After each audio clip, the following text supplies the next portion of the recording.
पंचदश राज्यस्तरीय कुमार कवि श्रद्धांजलि सभा अनुष्ठित हो 18 खंड कालजयी पुस्तकर रचयिता कुमार कवि थिले कालजयी कवि। से थिले बागदेवींकर बरपुत्र और महाकवि। पुरी संस्कृति भवन परिसर रे कुमार कवि फाउंडेशन, ओडिया भाषा साहित्य और संस्कृति विभाग एवं ओडिया साहित्य एकाडेमी को मिलित आयोजन रे अनुष्ठित होइतिला। एही समारोह रे मुख्य अतिथि ओडिसी संगीत कंठशिल्पी पद्मश्री श्यामामणि देवी उद्घाटन करथिले। प्रोफेसर दासम को नेहरू को कुमार कवि सम्मान प्रदान करा जायतिला। पद्मश्री श्यामामणि देवी को प्रदान करा जायतिला उत्कल संगीत रत्न सम्मान।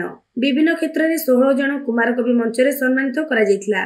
समारोह रे अध्यक्षता करथिले फाउंडेशन रो सभापति अध्यापक वसंत कुमार मिश्र एवं स्वागत भाषण प्रदान करथिले संपादक अधिवक्ता दिगंबर बेहेरा। एही अवसर रे फाउंडेशन द्वारा प्रकाशित कुमार कवि सृष्टि समीक्षा और कंठशिल्पी सुशांत प्रधान को भजन सीडी लोकार्पण होइतिला। डॉक्टर प्रमोद कुमार आचार्य धन्यवाद अर्पण करथिले। मंच संचालन करथिले साहित्यिक श्याम प्रकाश सेनापति। समारोह संयोजना करथिले आलोक कुमार प्रधान और कोषाध्यक्ष सुशांत कुमार प्रधान। समारोह प्रथम सोपान रे एक भव्य कवि सम्मेलनी और कविता पाठोत्सव अनुष्ठित होइतिला।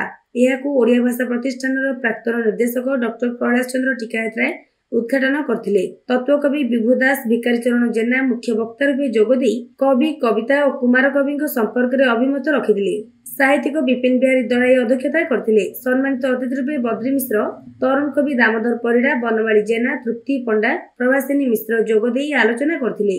कवि कस्तूरी दिलीप श्रीचंदन कवि सम्मेलन को संचालन करथिले। भागीरथी दड़ाई धन्यवाद अर्पण करथिले। एही अवसर रे उपस्थित कवि कवयित्री को सुचरित कविता पाठ उत्सव पर समस्त को कुमार कवि स्मृति सम्मान रे सम्मानित करा जायतिला। डॉक्टर भास्कर मिश्र जगन्नाथ संस्कृति गवेषक। कुमार कवि अरकित प्रधान एक सारस्वत स्रष्टा थिले। समग्र उत्कल एवं आसाम रे तांकर प्रसिद्धि रही। से अति बड़ी जगन्नाथ दासंकर भागवत एवं शंकर देवंकर अहोमिया भाषा रे जो भागवत स्वतंत्र भागवत को से नाम घर मानक प्रचार कर आसुले। जड़े सुवक्ता थिले। आकाशवाणी रे जड़े धारा विवरणी प्रदान करथिले। जड़े आशु कवि थिले। सेथिपई तांको प्रतिभा रे विमुग्ध होई गजपति वीरकिशोर देव तांको कुमार कवि उपाधि रे भूषित करथिले। आज राज्य सरकार एवं ओडिशा साहित्य एकाडेमी एवं कुमार कवि अरकित प्रधान फाउंडेशन रो मिलित अनुकूल रे ये जो भव्य कार्यक्रम अनुष्ठित होची तांको स्मृति उद्देश्य रे एवं गांधर्व कला वास्तु कला ता भितरे आमर वस्त्र कला विभिन्न सारस्वत साधक ये समस्त को मध्य आज संवर्धित करा जाउची एई अवसर रे। तेणु तांकर स्मृति प्रति यहाँ यथेष्ट अवदान फाउंडेशन अधिवक्ता दिगंबर बेहेरा संपादक कुमार कवि फाउंडेशन। आज ओडिशार विशिष्ट कवि लेखक गवेषक श्रीजगन्नाथ संस्कृतिर विशिष्ट गवेषक प्रचारक कुमार कवि अरकित प्रधान पंचदश राज्यस्तरीय कुमार कवि श्रद्धांजलि समारोह पुरी जिला संस्कृति भवन रे आयोजित होउछि।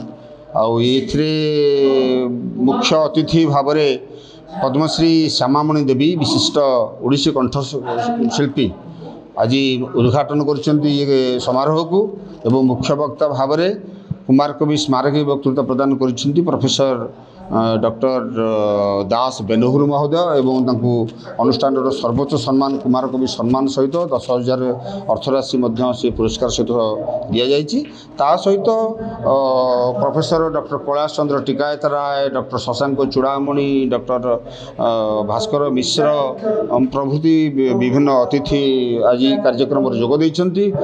पूर्वाह्न कवि सम्मेलन को उद्घाटन करा जाइछि एवं ये कवि सम्मेलन को मध्य विभिन्न अतिथि माने डॉक्टर तृप्ति पंडा, प्रभासिनी मिश्र, तत्वकवि विभु दास भिकारी चरण जेना, साहित्यिक ये आमर विपिन बिहारी दड़ाई प्रमुख जोग देइछन्ति एवं ये कार्यक्रम सुचारू रूपे करा जाइछि एवं 50 जन कवि को आमे कुमार कवि स्मृति सम्मान सम्मानित करने सहित 2टी कीर्तन गोष्ठी को महिला कीर्तन गोष्ठी को सम्मानित करा जाइछि एवं 5 जन पाला पालिया मानक सम्मानित करा जाइछि। ता सहित 16 जन व्यक्तिविशेष जो माने विभिन्न क्षेत्र में उत्कर्ष लाभ करिसेंति से माने वरिष्ठ एवं तांको मध्यरु ଅନ୍ୟମାନେ ମଧ୍ୟ ତା ଦେହରେ ତରୁଣ ରହିଛନ୍ତି ସେମାନଙ୍କୁ ମଧ୍ୟ ଆମେ ସମ୍ବର୍ଦ୍ଧିତ କରିଛୁ ଏବଂ ଆଜି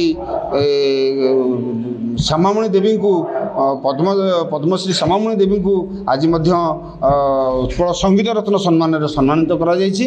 ଏ କାର୍ଯ୍ୟକ୍ରମ ଦୀର୍ଘ 15 ବର୍ଷ ଧରି ମହା ଆଡ଼ମ୍ବରର ସହିତ ପାଳନ କରାଯାଉଛି। କବିଙ୍କର ଇଏ ହେଉଛି ପୁଣ୍ୟତିଥି।